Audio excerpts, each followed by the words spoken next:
What is good, y'all? It's your G Game, man. It's your boy SmooveGotGame back with another Pittsburgh Pirates rebuild video.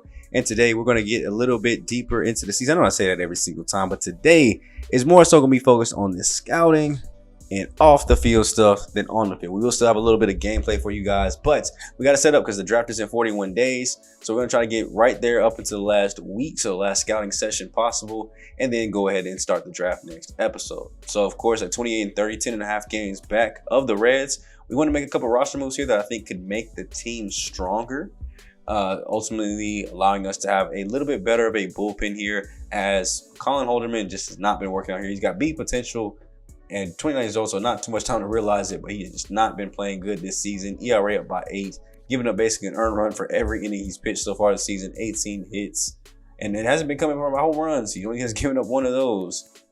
So I'm thinking about going ahead and using his very first option to go ahead and send him down to AAA, and in his place somebody that's been killing it in AAA and actually did good last year, which is why I don't know why they sent him down automatically.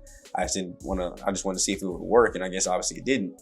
But Jose Hernandez, 1.56 ERA last year, had a 3 ERA up at the major league level the entire time. A little bit better of an overall, younger, just the potential isn't there, but this would give us an extra lefty arm in the bullpen as well. He's been proven to be good up here, so I think this could go a long way with helping out, also evening out obviously the bullpen. Now teams don't have to just think only righties in our bullpen. We will have a left-hander over there, and also Yohan Oviedo, once again, just not panning out this season here for us. I mean, he's got great stamina, and he's a decent pitcher, good potential, still somewhat young, so he's still some years to grow, but 4.47 ERA has not been looking too good. If you look at the advanced metrics here, 5.09 FIP has not been favoring him either at all, so we definitely want to probably send him down too as well. We use up his last minor league option, so hopefully he can get it right next year. But we're going to send him down to AAA too as well, and actually look to bring up not a reliever, but a starter, Paul Sneeze. He's been doing good this year down at AAA. He's already up to a 79 too as well, so 2 overall point jump this season. 4-5 record isn't very telling, but 77 innings, only 16 earned runs, 58 hits, striking out 98 batters. So the strikeout per 9 is looking good. Hit per 9 low. Runs are definitely at a premium. 187 ERA and 9 quality starts compared to his 12 total starts. I think it's time to go ahead and bring him back up. I think he's had enough time in AAA. Let's go ahead and try this experiment back up at the major leagues. Since we tried him at spring, it shouldn't have any effect over anything, but we will be moving him in. Now, I already checked his stamina. He was tired, so he'll be coming off the bench until he's ready. But one quick move that I also did want to make as well is John Oviedo. He had way too much stamina, and I saw he used to be a starter, so I'm actually going to put him back. Give me another good starting pitcher. I mean, he's got way more stamina than most of our starters do, and that actually puts him as our 3rd best starting pitcher too as well. So I want him to work as starting pitcher for the rest of the year at AAA and see if maybe he can crack this rotation as our mystery 5th man at some point. Now, like I said, we do want to get in some gameplay here potentially, as we are putting Jackson Wolf into the rotation here temporarily. Let Paul Sneeze go ahead and fully rest up from his AAA starts to make his first major league start. But in this game against the Rangers, we are down 1-0, but no outs. Tying run is 180 feet away, and Brian Reynolds is at the plate, delivering a clutch base hit up the middle that would luckily be scooped up by the shortstop and at least get 1 out. But now our tying run is at 3rd, bringing up Pete Alonso. He's got crazy power, so he could end this, or at least give us the lead here in one swing. Facing off against the Rangers reliever Will Smith. Infield is in, ready to throw a ball home if it is a fast roller on the ground. So you can see the pitches are coming in low. 2-2 pitch here is upstairs, trying to mix up the eye level with the slider. O'Neal Cruz has a bad average with runs in scoring position, so maybe you just walk Pete here and go ahead and concede it, but that's going to be a called strike upstairs. And Pete is obviously frustrated at the call. I think it just barely clips that corner. That's a beautiful pitch by Will to go ahead and get that one in. And now it's not looking too good here for the Pirates, who are down to their final outs. And O'Neal Cruz is batting 167 with runners in scoring position. Swinging like that doesn't look any better.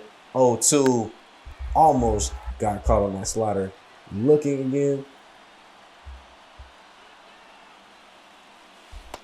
And there it is. Got caught lacking, curveball on the outside edge. Wasn't able to do anything with it. I mean, I don't know if you would even do anything with it if you swung. He threw 2 really good strikeout pitches there on the black. And that might be why the Rangers are a dangerous team. We're able to go ahead and take us down here today 1-0. So not a bad start at all by Jackson Wolf, trying to work his way back into the rotation. 6 innings. They didn't give up a single earned run. But we lose 1-0 because we only have 6 hits as a team and don't scrounge up any runs at all. Santander has 2 doubles today and was not able to score on either one. 1 run came across, but off of an error for himself, allowed the runner to come across. Bullpen shut the door, but just no offense here today to be heard of. We ended up losing the game the day before to the Mets 4-1. Also had somebody trying out for a spot in the rotation here. So we had 6 hits as a team. Thankfully for Pete and O'Neill for the 2 hits to get each together. But Bailey Falter, another bad start here. Now this is an idea of a bad start. 5 innings, 4 earned, 3 Ks. That's not what it's going to take to crack this rotation. So Falter will actually go ahead and leave rotation and go to long relief role. Paul Sneeze, who now should be fully rested by the time his next start comes up, will go and take over that 4 spot while we leave Jackson Wolf at the 5. As I think he earned his way to try again. Got the ERA back below 4, even before that game was below 4, and he kept it that way. And as you see here, Bailey Falter once again getting an L here as we lose 4-11, giving up 3 earned runs and long relief. Jared Jones, an unshakable start here, 5 innings, 4 earned. Still did get 7 strikeouts, so the K per nines are still looking good, but just wish we got a little bit more consistency from start to start. It's the only reason why his numbers are lacking. Won the next day 10-1 thanks to Marco Gonzalez. 17 hits as a squad. Jared, Brian, Pete, Cabrian, Henry, Tamar, all 2 hits. Gilbert Celestino, 3 for 4 day. Pete hit 2 home runs, 4 RBIs today. Henry Davis, 3 RBIs. And Marco Gonzalez, 8 strong innings. Only 4 Ks, but did what he needed to do, put the ball on the ground and in the air into gloves. And that'll lead us right into a player lock game here, man. It'll be the very first career MLB start for Paul Sneeze. Finally going to go ahead and make something happen here. We are 30-33 coming into this game against the Diamondbacks at 31-31. This game can bring us closer to being at 500, but had a shaky spring, didn't make the opening day roster, went and killed it at AAA, having a sub-2 ERA. As you can see some of his stats here, I don't know why they make it this color so you can't really see that well. 12 starts, 4-5 record, 98 strikeouts compared to 20 walks in only just 77 innings. We're hoping that those numbers can kind of keep up here at the major league level as we go and start to see him take shape. Go ahead and jump into this point here. Corbin Carroll, leadoff man for the Diamondbacks. I mean, this is a decent test, I'd say, for him too as well. He's not playing like a super bad team. Obviously, I mean, they're right at 500, so average, exactly average. And I think that's a pretty good start. Let's face a team that will give him some fits here, some good hitters in the lineup, see if he can handle it and control it. But we don't want to see him face a bad team because then that'll inflate the numbers. Obviously, I feel like he should be able to beat bad teams. And I really want to see the work here today. I want to see if the strikeout numbers stay high as we get his first career major league strikeout on that cutter in on the hands. But I want to see if the strikeout numbers stay high, walk numbers stay low, hit numbers stay low, as we've seen that's been a big problem for our pitchers, and see if he can really add to this rotation and start to really grow with it. Obviously, the season is starting to kind of look more on the negative side, but I feel like we're doing a lot better than we were last year around this time, as that's a called strike 3 on the changeup. Man, Perdomo has started to run down the baseline thinking he had got the walk. Not today, as that is back-to-back strikeouts to go ahead and start off the career. And then Ketel Marte gets a call changeup on the outside. So not only is he making his debut, got his first strikeout in his first batter, but he strikes out his first 3. Striking out this side in his first ever major league at bat. I would say the strikeouts are here to stay as we get 4 straight Ks. Can we make it 5 with Elite Thomas here? In on the hands with the slider. He's going down looking silly. And Paul looking locked in. Laser focused. 0-2 count here to Eugenio Suarez. I think I said that name right. Now, unfortunately, he messed up the strikeout streak, so it will stop at 5. But at least that finds a glove. We still got 6 consecutive outs here. Jake McCarthy will line this one into the outfield. Dive attempt by the right fielder will miss. And that's going to roll up against the wall. That's a lot of speed going around, so we might have to be on inside the park home run watch. He rounds third, but turns around quickly as that gets to the cutoff man in time. And their first base runner just happens to be a leadoff triple. So it's going to be very hard to escape this inning without giving up a run, especially with 98 speed. That sac fly will go ahead and do it even on a rope. That was not going to go ahead and get the runner at the plate. So Christian Arroyo getting the first RBI, giving the rookie his first earned run at the show. But still impressed with what he's been able to do. Pitch count is at a decent spot right now. 38 pitches here. Pitch number 39 will be. Ooh, I think if you call those changeups early, you got to call that slider in on the hands, but I guess not. Driscoll will swing and miss at the four-seamer at the feet anyways. That'll be strikeout number 6 in just 2 2/3 innings of work. And back up to the top of the lineup, we go with another 2-2 count here, as that's going to be lined out into the outfield for a base hit. Corbin getting a little revenge after looking silly last time. We'll have to hope that Paul is able to get things back under control. It is raining a little bit out here today, so maybe he's trying to get back to the dugout as quickly as possible so he's not drenched. Perdomo trying to make up for that missed call he had last time with a runner at first. The 0-2 from Paul. Nice watch there down at the ankles. Don't have to worry about that one being called a strike at least. So let's come right back with another changeup here on the hands. He's going to bloop this one up. It's going to go out to the left fielder. Just barely caught on the run. Great play out there in left. And just like that, we're going top of the fourth here. We did score 2 runs in the bottom of the third. So Paul does have his lead back, as this is a high-fly sky.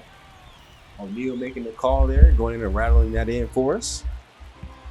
And yeah, I really like what the rotation could look like in the future. I mean, if we get Jared to get consistent, if we get Paul to strike out like he is today, that's number 7. And we get Mitch Keller, just continue to give me like 2 more good years here.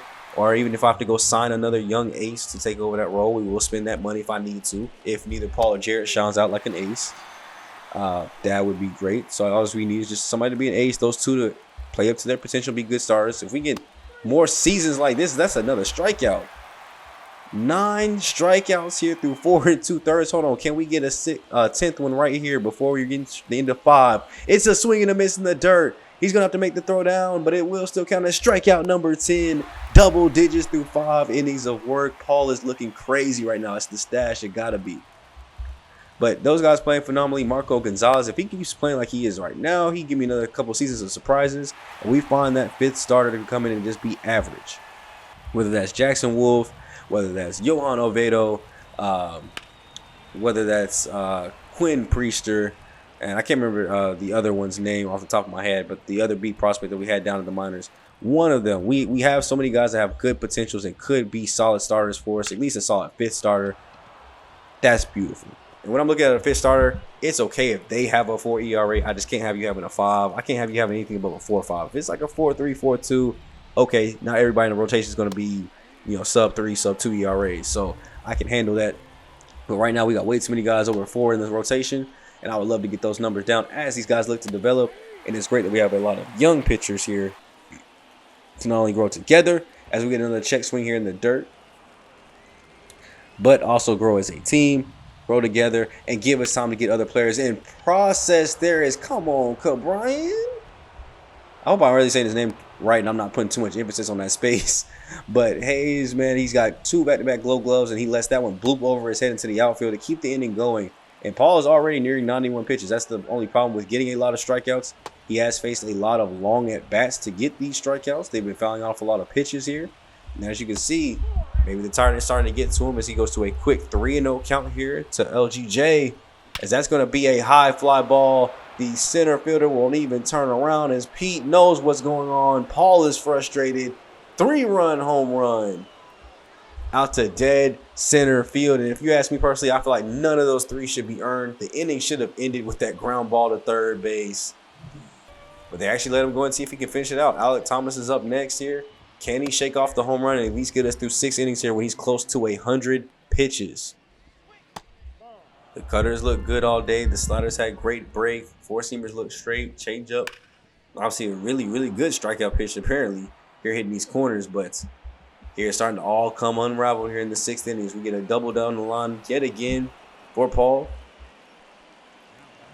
And that'll go ahead and end his day here. Skip's going to go ahead and come out and get him. We're going to go to the bullpen and bring in Jordan Hicks to go and finish this thing out. As he is on the hook, though, for that runner at second base. He gave that up. And it looks like we cannot enter this game in, so we're just going to return and simulate. It looks like we had tied the game with Davis getting a 2 RBI triple. Dang, Davis.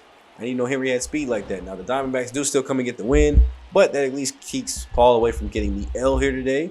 As I think more than the earned runs show, he had a great outing. 3 earned runs, though, to Jordan Hicks, unfortunately. As I think he did have a very good outing here. Shout out to the bats here. 13 hits as a squad, 3 for Henry Davis, 2 for everybody basically in the bottom half of the lineup.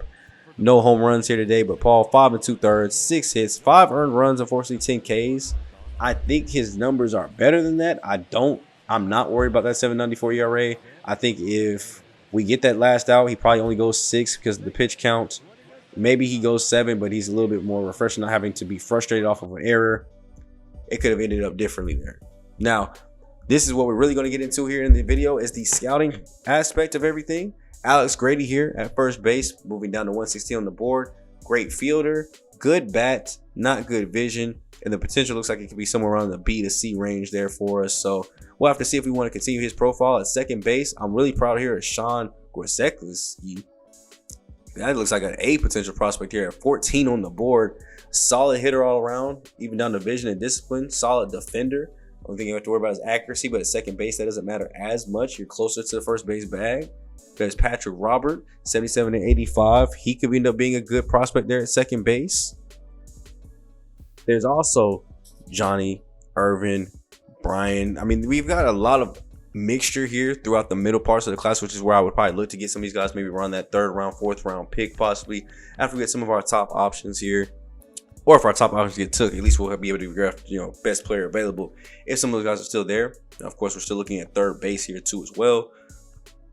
That's Brian Hayes. He's relatively young, but getting somebody that could possibly take over that role or use as trade bait. So looking here at some other good positions that we could look to get involved with at third base to kind of help out. Seeing the infield didn't provide us any new players here this week, or like Discovery didn't provide us any new players this week. Let's try to see what we can do with changing that up a little bit here, looking at those third basemen in that kind of division, or not division, but that region, the international region. So we can get some more people over there, finish up Alex Grady's profile and the second bases from the Central, as we will continue to simulate our way through the weeks, kind of just checking in on different scores, seeing how the team is producing here through the month of June. And it's looking not too good, but not terrible, as we are getting a couple wins here. Paul Sneeze, 7 2/3 innings, working on another shutout, this time way lower on the pitch count. So we want to jump into this game here, as we have, start number 2 looking great here for him. We have a 5-0 lead. Runners are at first and second here, but he is 4 outs away from his first career shutout at the major league level. So I want to make sure he gets this if possible. So he's going to face the bottom of the order here, as we're going to get the 7-hitter there down on a ground ball. Easy play over to second base, and that'll take us to the 9th, where all he has to do is get rid of 8, 9, and 1, and he's got a shutout here. 90 pitches deep. How many is he going to take to get it? Go ahead and drop the comments down below for your predictions. As well as, since you're commenting down below, like and subscribe if you are enjoying the video up to this point so far. You're enjoying the series up to this point, if you've been keeping up. Let me know how many episodes of this you've watched. If you haven't caught up to the whole thing, make sure you guys check back out, man. Really get invested into these players, really get invested into this team, so you guys can see when it gets to be great. So we have Tyler Black now up here as he watches his first pitch downstairs and then outside to go and get that count 1-1 here. We want to watch this whole 9th inning if possible, because we really want to see him get this shutout. 95 pitches in. Whew, thought we might have had that strikeout. We did see him get somebody swinging like that earlier, but he throws the heat back up on him. 97 miles per hour on that. Able to go ahead and get strikeout number 7 in the game too as well. As the last person he has to face though is Christian Yelich, so not an easy out here at all. But when you're still throwing high heat, so you still have good break on your pitches, this might be doable here as we're closing in. Now on pitch number 1, Hundo. The 0-2, chopped on the ground. He's going to go to first base and stay in play. That's the complete game shutout. 100 pitches even for Paul Sneeze. Able to go ahead and get out of here with getting us a dub. And not only that, his first ever complete game shutout. It was a masterful performance. 88 pitches to that point. We're able to get to 100 even when last time he had 100 pitches by 5 2/3. So getting his first dub of the year, giving us the series win 2-1. And then shout out to the offense here today too as well. Getting up 8 hits, 5 earned runs across the board. 3 of the 8 hits coming from O'Neal Cruz. So shout out to him. He had no RBIs. Getting RBIs from Reynolds, PCA, Jarrett, Henry Davis with 2 of those things. And then only giving up a walk and really 8 hits is a great pitching performance. Now, here coming back to scouting though, because I told you it's going to be main focus. Alex Grady kind of looking like a disappointment here, looking more like a C prospect. So kind of feel like I wasted my time getting that extra information there. Definitely want to keep looking for different guys that we could potentially get full scouting reports on that could actually have some upside here. Johnny dropping down to 70 on our board from 17 is concerning. Patrick is moving up to 72, but still all in the green. At least when I see potential, I want to see at least one of them numbers be blue. If I see any yellow, I'm immediately turned off. So Todd, sorry, you're not getting drafted. If I see orange, oh my goodness. I don't even know if you can come to the league with orange potential. That might be low-key disrespect. Imagine you saw a prospect and his potential was just from red to orange. It was like 29 to 43. What's his potential? That would be wild. That would be a wild prospect. And then they're like, overall be like 79 to 89. It's like, bro, how do you get into the league and just immediately just start getting worse? You definitely peaked in high school. You were just a high school all-star. Now that you're playing actual prospects, it's like, nah, never mind. But here, we're going to spotlight somebody that was non-ranked and comes up on the board at 185 here. Frank Bruno. He's got 57 to 85 potential, so could be a B potential prospect. Want to close that gap a little bit to C, because that could be interesting. And then we also want to look at Ricky Rivers here. He's also moving up a little bit, 146, 75 to 94, so could be an A potential prospect to shrink that range down too. And these could be some good prospects to get down with those 5th and 6th round picks for us. As we see here, we get full prospect scoutings on both of these guys, getting them almost 100%. 182 and 167 on these profiles is actually pretty good. Frank Bruno looks more like a C potential prospect, but Ricky Rivers looks like a strong candidate for B potential. Now it's going to have a ways to go there. Probably going to be in the 50s is where he'll start out at. That's a strong outfield prospect, especially to get back at pick 167, which that'd be a 6th round pick for us. So we could potentially probably maybe get him in the 5th so we don't lose him. But 5th, 6th round pick, now if he's still there, I might make that choice to get that extra outfield spot there. Now, got a couple more guys we want to spotlight here. Satchel Hollander, who's 112 on the board. Could be a 4th or 3rd round pick for us. We can get his prospect page here completely filled out for us if possible. And then we have some relievers and starters that we're looking at here, finally getting those numbers in, as Satchel, 79 to 95. So it could be an A potential 3rd baseman here. Moves all the way up to 79 on the board. 18 years old. So he's going to come in very low though. So around the 40s. But if he comes in at 40s with A potential, I mean, he's only got average hitting. So it'd be a very, very big risk, but could have very, very good upside if handled correctly. And he actually is able to progress. So I have to get him and let him spend like a year or two at single A primarily, and then let him see if he can really grow a double A and then be somebody that we can use down the line when it's time for Brian to go ahead and get up out of here. But starters wise, we're seeing a couple guys here go from non-ranked to on the board. Seeing guys move up a couple spots. Juan Nieto, non-ranked to 89, but kind of low on the potential scale. None of the other non-ranks are kind of up the board, and obviously we're not going to take a starting pitcher early, so kind of those guys in the 40s onwards are kind of out of the picture. But Ray Feliz here, non-ranked to 80, see nothing but blues on everything. I love that. So that could be somebody we potentially look at as we're looking at the relievers here. Seeing a lot of blue potentials here, looking for those non-ranked to being on the draft boards. I feel like Brady Merst, 60 to 91 potential, 145 on the board. Could be somebody solid to look at. And I scrolled fast for a second. I thought I said non-ranked to 26. I was about to go crazy, but 18 to 26 there. Possibly somebody that we might want to get a full look at it, because relievers do go later in the draft, so he might be there in like the 3rd round too. So I want to get him fully scouted so that way we can know. But as you can see, the month of June did not turn out too well for us. We lost the series against Arizona 3-1. We beat Milwaukee 2-1 before losing to St. Louis 1-2, losing to Atlanta 1-2, beating the Padres 2-1, going on a 4-game losing streak, including a sweep by the Nationals, and losing the series so far here to the Cubs 1-2, with a chance to at least tie it up though here on the 29th. Some of these scores are ridiculous. We're giving up a lot of runs in a lot of these losses. 6 runs, 8 runs, 11 runs, 13 runs, 10 runs. So it's definitely the pitching staff in a lot of these, because 9 to 11 should be a dub. If we're scoring 4 runs, it should be a dub, but got a lot of work to do here. And we're down to now 38 and 47, 15 and a half games back of the Reds, as they're really flying away from even us and the Cubs. We're 5.5 out of the wild card, so starting to slip back of that a little bit too as well, as we are still doing terrible at home, 19-25, but now we're doing bad on the road too at 19-22. Only scoring 380 runs while giving up 379 is crazy. So yeah, it's definitely pitching is the problem here. We got to get it fixed, but got one more week to go in the semi through, as this will be the last week of scouting updates here before the draft comes through, as we have bases loaded here top of the 7th. Only one out. We end up walking away with the victory there 5-4. So coming back and beating the Brewers in the series 2-1. And then we have the Philadelphia Phillies as we lose game 1, go into game 3 down 11-3. So that's definitely a loss. Even though Pete Alonso has all the RBIs, we're going to go ahead and concede that one up and just go right back to the scouting. That's 50% scouted. Preston Drake still looking like a decent prospect, 34 overall in case we do lose the first baseman that we want to get. 99 contact, 98 power versus righty, so he's going to be killing it on the right side. Left side, not as much contact, but the power is still there. He's got decent defense. I think I want to get that full 100% for him. Want to check out these starters one more time to see. Obviously we're ignoring those guys in the 50s plus pretty much, but here back a little bit later, we got a couple guys that are unranked that are still on the board. And then relievers, kind of the same thing. A couple guys that are unranked still on the board. So we'll keep it like this for one last week to go ahead and get those profiles kind of like fully scouted, or at least as much as we can on the pitchers.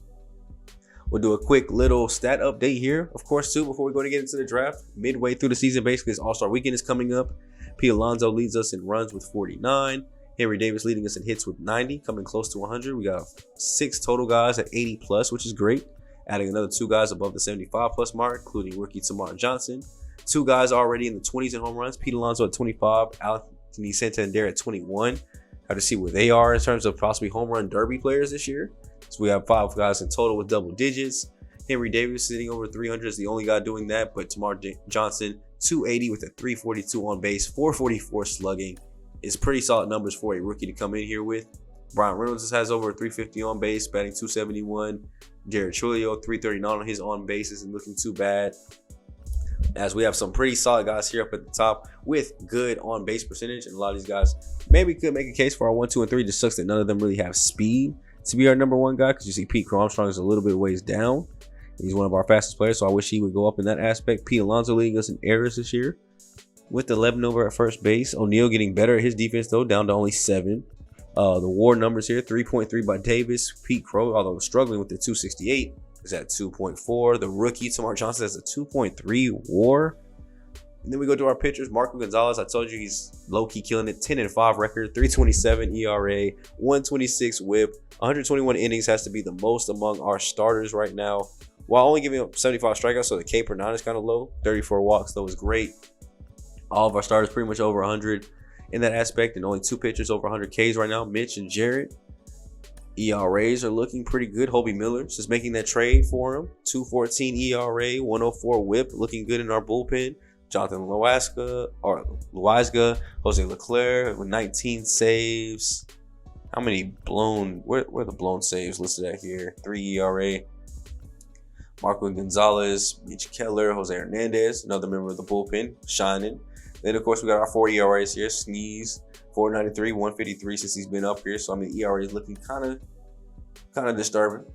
But we'll hope that it goes back down. Gonzalez, 12 of 18 on quality starts, 10 of 18 for Mitch. Jarrett's even at 8 of 18, which isn't too bad. Paul's 2 of 6, which you want to see a little bit better of. And Jackson Wolfich is not doing good as a starter at all. 4 for 12, or 3 for 11. Bailey Falter's 4 for 12, so not doing much better. And then our hits allowed, of course, got 5 guys giving up over 100 runs. Nobody quite too high. 59 is up there, but we'll get that back down. It's kind of really just from his bad starts, not consistently hitting those numbers. That's why his WAR is so high still with the 1.9. 8.2 strikeout per 9 with Mitch Keller at 8.4 isn't too bad either. Sims at a 15.9. Goodness.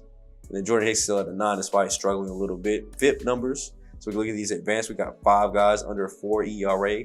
Lucas Sims at a 2.14 is the only one up sub 3 FIP, despite his actual ERA being 6.5. So it shows that he's getting a lot of defensive misplays. So the defense ain't really messing with him right now. And kind of opposite here for Hobie Miller. He's getting great defensive help to keep his lower.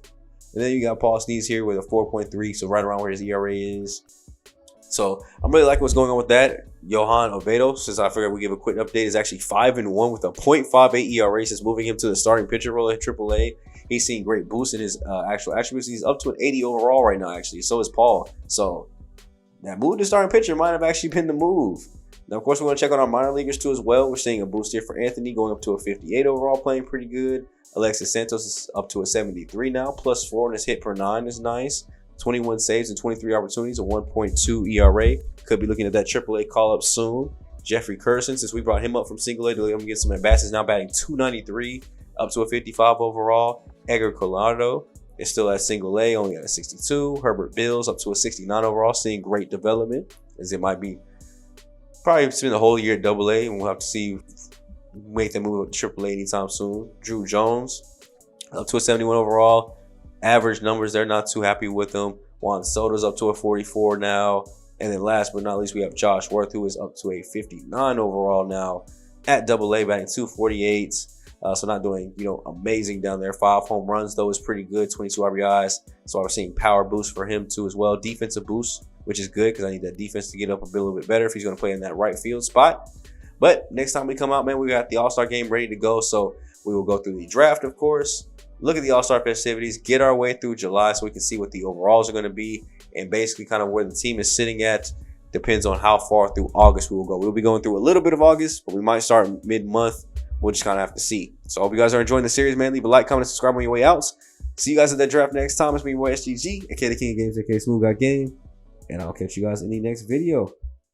I'm out. Later.